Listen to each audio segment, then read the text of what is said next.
Welcome to Adulting, Rent to Retirement, the video podcast where three professionals and friends try to make sense of this whole being an adult thing. We will talk about real life adulting topics, finances, home ownership, and legalese, and all the things they didn't teach us in school. Whether you're renting or buying, investing for the future, planning for your family, or just trying to keep plants alive, we've got you. You can expect laughs, real talk, and some pretty useful advice from a real estate broker, financial advisor, and estate planning attorney.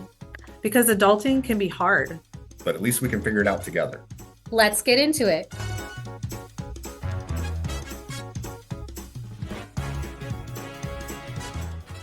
Welcome to our pilot episode of Adulting, Rent to Retirement, a podcast where we explore real life adulting topics.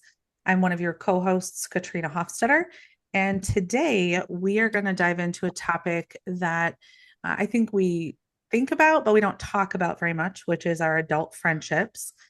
And when we're younger, I think it's a little bit easier to make friends. It happens just really naturally. I'm sure it happens with your kids. I know it happens with mine. They've got their classmates and their neighbors and sporting things. So it's just really easy to make that connection a little bit more naturally. But as adults, we are busy and we've got different priorities, and it can be a little bit more complicated, I guess, to just make those relationships and build them and maintain them. So today we're going to talk about quality. So the quality of our relationships over the quantity. So how to just cultivate those relationships and have them be meaningful and support us, because that's what we do. So today my co-hosts are Ashley Smith. She's a realtor and broker with Oasis Realty, and Dan Malcolm, a financial planner with sequentplanning. And together we're going to just talk about how we cultivated our friendships, what's really helped our friendships to last and be meaningful, and why we would choose the quality of these relationships over the quantity of friendships that we have. So let's jump in. How you guys doing today? Good. Yeah. Excellent. I love that we're gonna do this. We've been talking about doing this podcast for a while, and it started at Panera Bread during our lunch empower hour, and we've always had great conversations, and I feel like we complement each other really well as far as being able to not just be friends, but when we get together we have a good time because we work well and mesh well together. So Very true. I'm very excited to spend just this dedicated time with you guys and share a little bit of us with everybody else. Agreed. I'm always super excited to hang with my ladies, which is what I refer to you guys as with everybody. I'm like, well, I have to go meet with my ladies. Oh, I love that. So I thought I would come up with just a fun way of talking about the different friendships we have, not just with each other, but with kind of that extended crowd. And I found this theory about adult friendships that I thought was kind of interesting, and I want to get your thoughts on it and just see if it kind of cultivates our conversation today. So there's this theory about adult friendships that has been popular on TikTok and probably Instagram too, where there's this idea that there's this small group of friends, and that obviously, Ashley, you can't be everything for me. I can't be everything for you, but we obviously, we fill a need as friends for each other in a specific way. But that there's this equation that there's 7 friends that are key, that are core to each individual's relationships. So it's called the 7 friends theory. And the theory says that you've got these 7 friends that fill these different roles, and they are someone you've known since you were little, someone who you could get together with and laugh about, just about whatever, someone that you are friends with and you could maybe have a break, but you get back together after having not talked for a while or spent time together and nothing has changed. The other friend is somebody that you can tell anything to. a friend, someone that's like a brother or sister, someone that you cannot imagine not being friends with, and then someone who you share your relationship problems with. So those are the 7 friends that apparently, if you have all those people, then you're killing it. So what are your theories on this? How do you analyze the friendships you have in comparison to those 7? I have a clarifying question. The last one, Yeah. when it said someone you would share your relationship problems with, do you think that means more like friendship relationship, or like my like marriage relationship, or like Oh, I think it could be either or okay, both. okay, because that kind of changes the person for me, you know. Yeah. Yeah. I can see that. I mean, I probably would say that I have friends that I might talk to about marital, if I'm having issues in my marriage or I want to talk about, something going on there, that is going to probably be different than if I have an issue with you, Dan, I'm going to probably talk to a different person. She's Yeah, going to talk to me. Yep, I'm going to talk to Ashley. I think the two of you actually fill a lot of those slots. I do think that you guys fill a lot of those. And then my husband, I think, fills a few of them too. But I would say that listening to those descriptions, I feel like there are some people that fill like even multiples of those. Yeah. And then some of them I'm like, I don't know if I have a friend that actually like would fill that spot. So, and I think that there is some truth behind that philosophy, but I don't think it's 100% Yeah. for me. But Which slot do you feel like you may not have a friend that fills? Are you comfortable sharing that? um, can you read them again? Yeah. So like for me, I forgot. it's the first You one. know, Like I don't think I'm still friends with anyone that I was a kid with.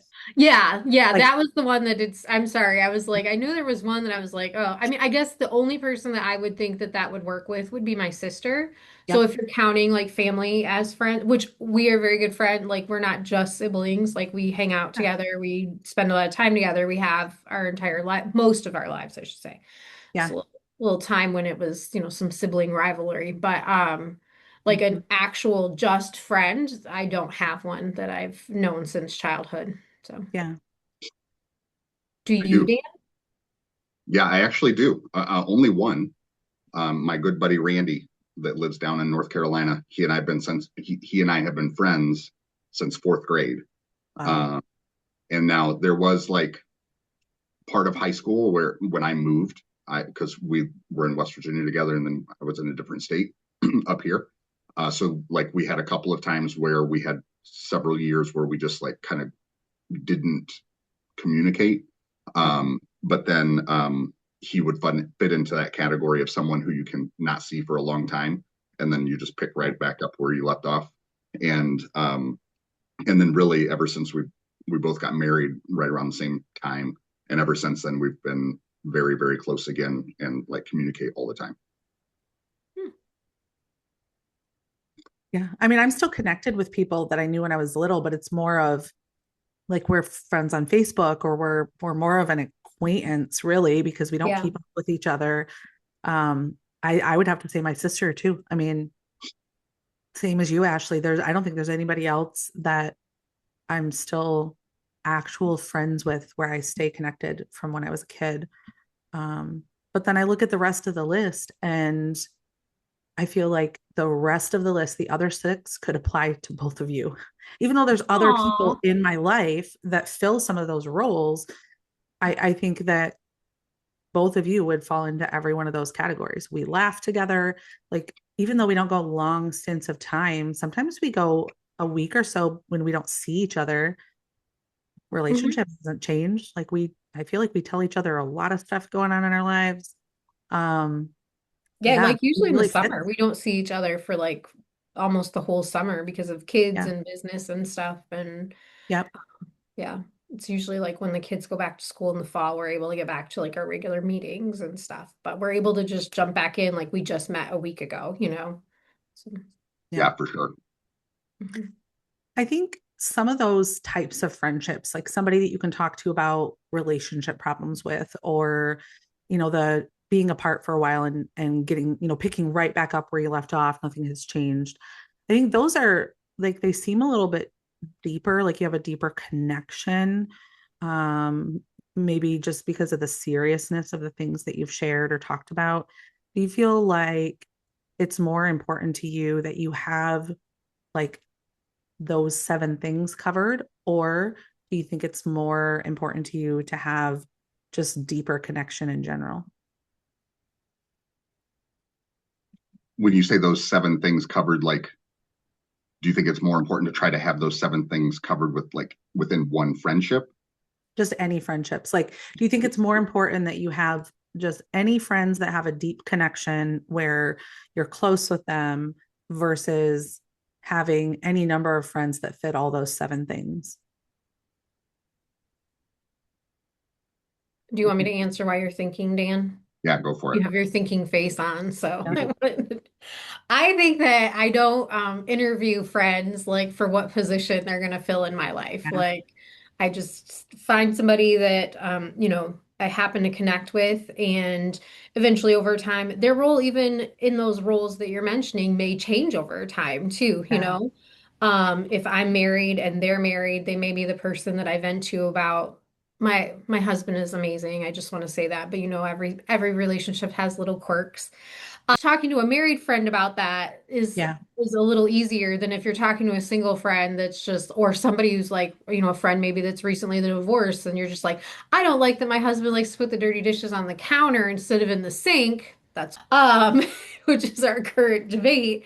And then the divorced friend just gonna be like, just leave him, like, because they're in a Yeah. mindset like that. So I think those roles are always evolving and changing. And I definitely don't like, when I met you guys, I wasn't like, yeah, I think Dan's going to be the funny person in my friend group. Yeah. Like, that wasn't what I actually, truth be told, Dan and I used to not like each other. No, I'm kidding. Um, we, there was a Well, where Dan and I used to work together, and he was in charge of my of somebody I was on a team with, and he was the manager for some. I don't want to say in charge of somebody I was on a team with, and I felt like we had a little bit of like disconnect on how we felt that person should be doing their work. yeah. So there were a couple of times when I was just like, "Go." But now we're great. But anyway, so I think like everything's always evolving and changing. You don't start a relationship going, yeah, Dan's gonna be the funny person, Katrina's gonna be the person I talk to about my relationship. You find somebody, you connect with them, and if they end up filling one of those roles, cool. But I mean, Right. if I had a friend that I really connected with, but they didn't fill any of those requirements, I'm not gonna be like, I'm sorry, you're not There's no qualified for room. this position. There's Yeah. no room. You're out.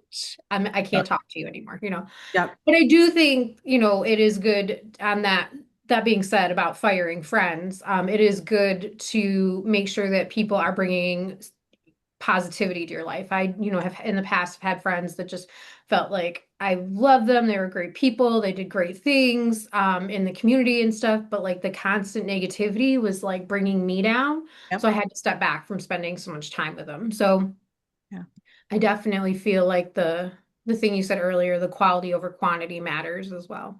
Yeah. I kind of wonder if a person doesn't have at least one of those 7 things. I'm not so sure the friendship is gonna. I'm not so sure you can call it a friendship, and I'm not so sure that the friendship is gonna last. Hmm. Like, Interesting. because yeah, because those 7 things cover an A awful lot. lot of life, and so I'm not exactly sure how you would sit with someone and have lunch or whatever, and like not interact in regard to one of those 7 things. And if you don't, Hmm. what Interesting. else is there really to talk about?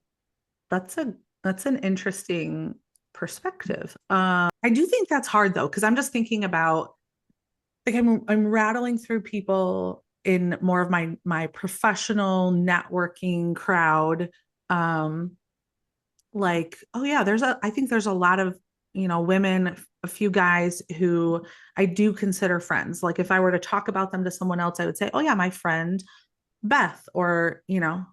I would refer to them as my friend. I think I could place them in one of those categories. I might have to like really think about it, but I think I could place them. So you're right, Dan. It might be a pretty solid list. Yeah, I can't think of anybody. I'm also rattling. We may have to like Yeah. outside of this, like continue to think about this and then do like an update at some point. Like Yeah. if we find someone in our life and we're like, yep, they don't They fill don't any fit. of those 7 slots, but I still Yeah. spend time with them and talk to them. Yeah. Interesting. So let's I'm talk a little bit more about our friendships, like the three of us.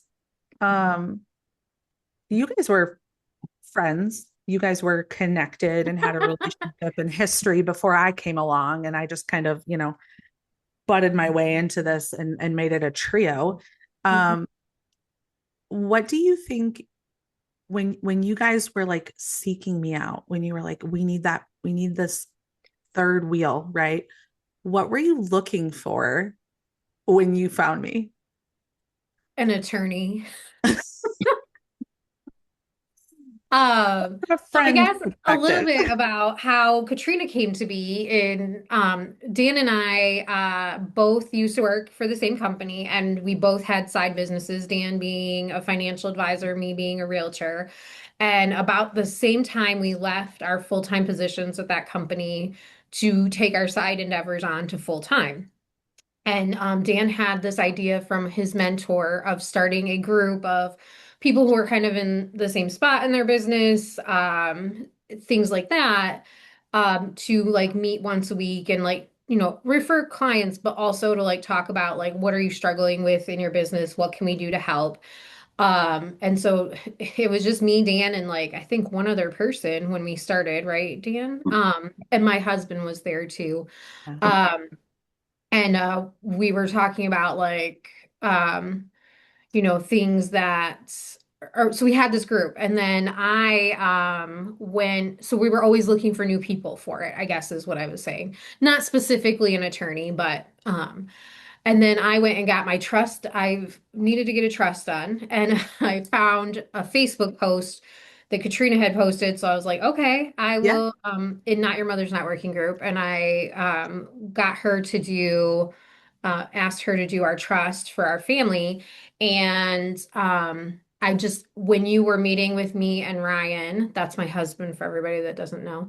Um, Not to be confused with Katrina's Ryan, by the Yeah. way, in conversation.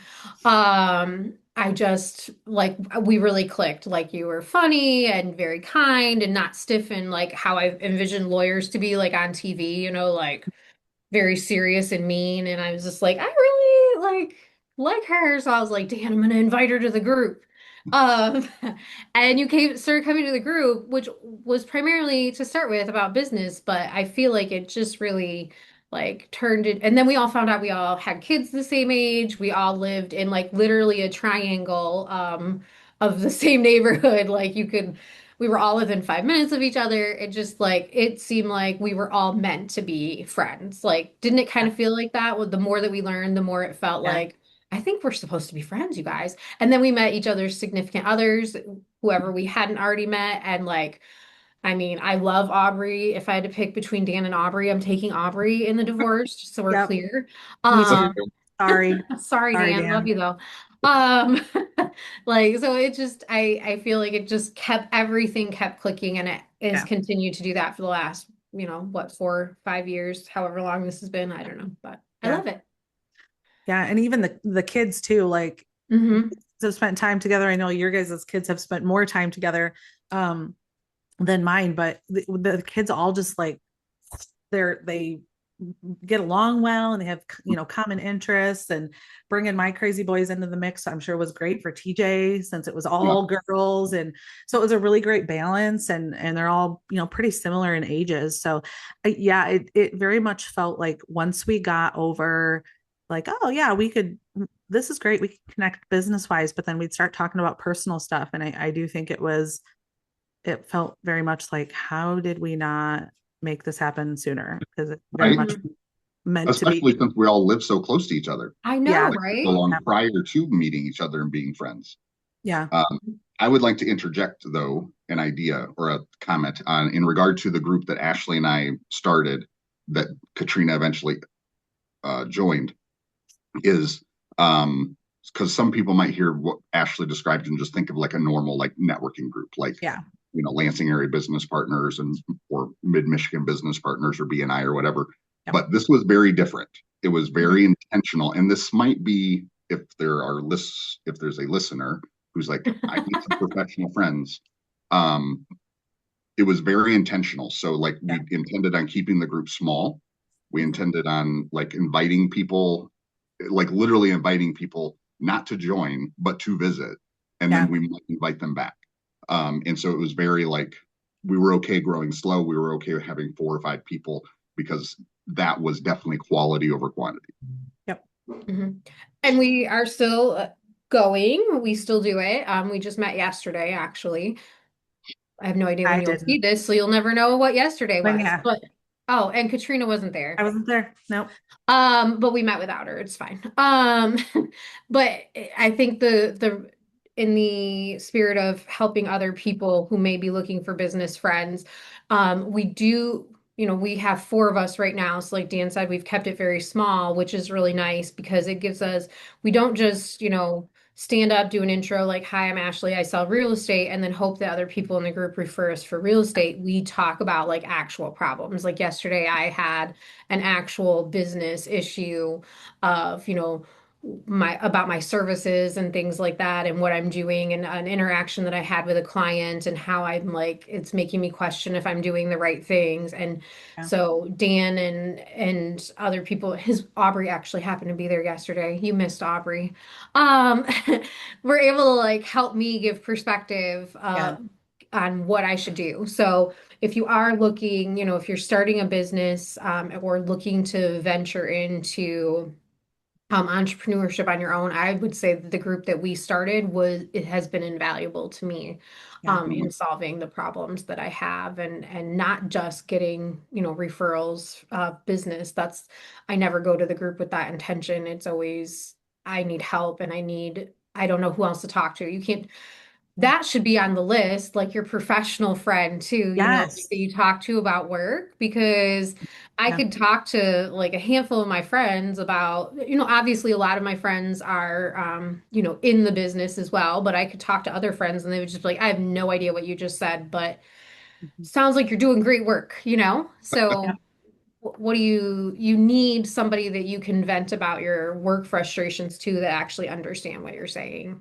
So I think that should be on the list. Professional friend. Absolutely. Which you both would qualify for as well.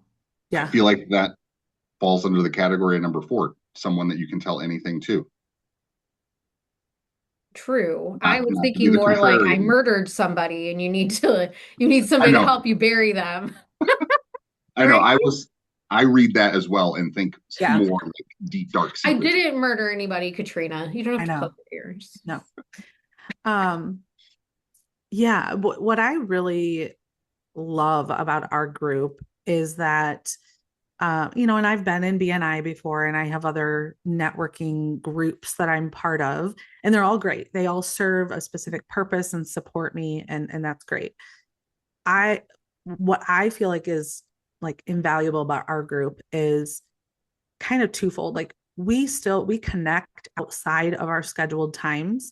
And so if there's something going on, none of us have ever felt like we had to wait until the next time we got together. Like we can address these problems in real time, and it's more personal the way that we're working together and helping each other solve problems. But then also, if you go to like a BNI group or you go to any other networking group where there's this structure and you have an hour and everybody gets 2.5 minutes and this and that, sometimes that's not going to cut it. And so there have been times where we've gotten together and one of us has a real big problem and we might have to monopolize that time, and that's okay. Like that's what we're there to do, is to help each other work through problems. And we're not going to say like, nope, Ashley, I'm sorry. You've got 30 seconds left Yeah. finish And buzz problem. me. Yeah, it's not going to happen. And so I love that we have that commitment to each other to like really help us work through problems, whether they're personal or business related. And I do think I know I would not be where I'm at right now, business wise, if it weren't for the two of you. I Oh, would. I don't know that I've I been telling you that for true, but years, that it was you joining our group that totally kidding everybody. Katrina is amazing what she does. She works very hard, but I do joke with her and constantly that it was our group that made her Yep. so successful in her ventures as an attorney. So And we'll never know. So we it, won't. So I'm still gonna take credit. yeah, you Dan, you can't. want in on this credit? no, I would say she's successful despite associating with me. So Oh, Fair. man. I think the what's the saying? I think the jury is still out. Wow, the pun was there and I just couldn't pull it. It was there. I think the jury's still out on whether or not Dan is the, what did you say earlier, Ashley? The funny one, whether or not he was going to be the funny Oh, one. the funny one. Yeah, yeah. well, I think that's pretty settled. Like I'm hilarious. I'm a hoot. Um, yes, that is true. Um, with all the dad jokes on your Facebook page. When Katrina posted a dad joke the other day, I was like, "You got this from Dan, didn't you?" Uh-huh. She's I been should have spending just too much given time with Dan you. credit. I should have just pretended like it was from Dan, put the little quote marks, Dan Malcolm. Nope. It definitely had a Dan vibe to it for It did. sure. It Yeah. did. So in wrapping up, Mhm. what would be your advice to another adult who is feeling disconnected and they want to build a genuine adult friendship?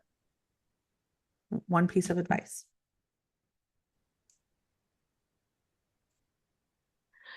I think for me, it would be just like, are we talking about where to find the friend or are we talking about how to build the friendship?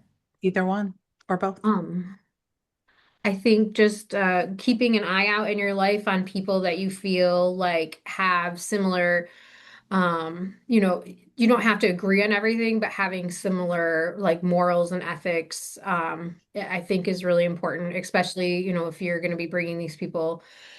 I always look for people that are going to make me a better person, like not somebody that I'm going to have to argue with and change, but somebody that is going to challenge me to be the best version of myself. I think you guys do that all the time. Like, you motivate me, push me, not literally, to be the best friend that I can be, the best, parent that I can be. You're always helping me do that.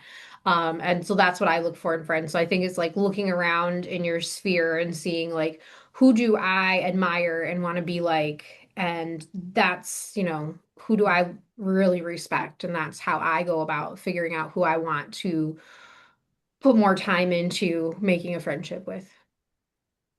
I would agree with everything that Ashley just said, which is probably why we're friends.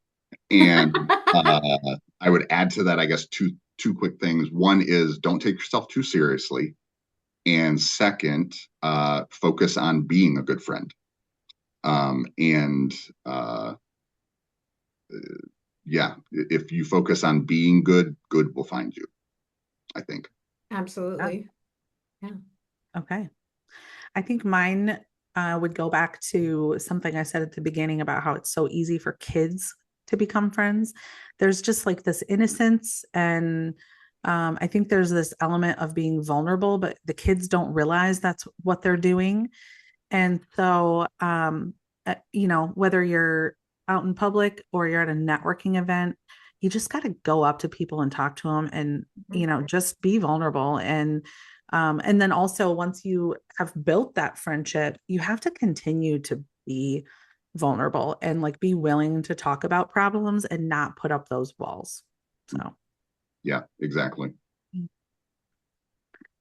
Absolutely. Yeah. And remembering like the interaction, like once you've made a connection with somebody, you can't just be like, oh, they're not messaging me, so they must not like me. Like they may Yep. be thinking the same thing. So reach out and try to make the connection stronger when you can. Yeah. All right. I think that's a wrap. Did believe that's Dan a want to wrap. invite everybody to Moriarty's before we wrap up? Or- Well, everybody should go to Moriarty's Irish Pub downtown on Michigan Avenue. I'm there quite a bit playing darts. Would love to have you. Find Dan if you need a friend. That's right. And that's a wrap on this episode of Adulting Rent to Retirement. Thanks for hanging out with us. We hope you've learned something, laughed a little, and feel slightly more prepared to adult today. If you like what you heard, be sure to subscribe, leave a review, and share this podcast with a friend who needs this in their life. If you have questions for us or topics you would like us to cover, hit us up. We love hearing from you.